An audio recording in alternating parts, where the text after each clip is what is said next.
ঈশ্বর যদি সর্বত্র থাকেন তবে মন্দিরে কেন যেতে হয়? ঈশ্বর সর্বত্রই আছেন, কিন্তু মানুষের মন সর্বত্র থাকে না। মন্দির হল মনকে একাগ্র করার স্থান। মূর্তি কি ঈশ্বর? না, মূর্তি ঈশ্বরের প্রতীক। যেমন ছবি মানুষ নয়, কিন্তু মানুষকে মনে করিয়ে দেয়।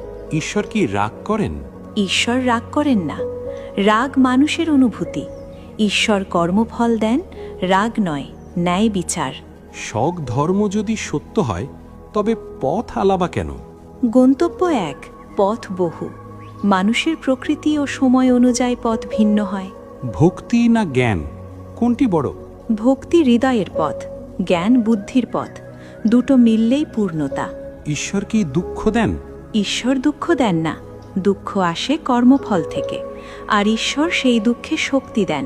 যদি সব পূর্ব নির্ধারিত হয় তবে চেষ্টা কেন?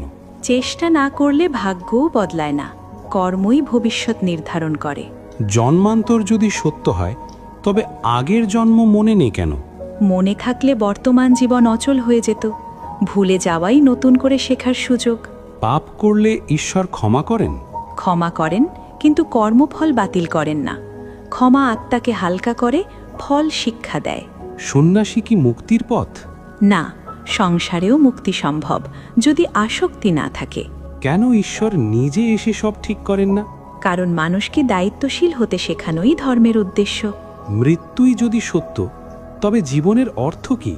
জীবন হলো শিক্ষা, মৃত্যু হলো সেই শিক্ষার পরবর্তী অধ্যায়। ঈশ্বর কি ভয় পান? না, কিন্তু মানুষ ভয় পেলে ঈশ্বরকে ভয় করে, ঈশ্বরকে ভালোবাসে না। সবচেয়ে বড় পূজা কোনটি? নিষ্কাম কর্ম ও করুণা, এটাই শ্রেষ্ঠ পূজা। ঈশ্বর কোথায় থাকেন?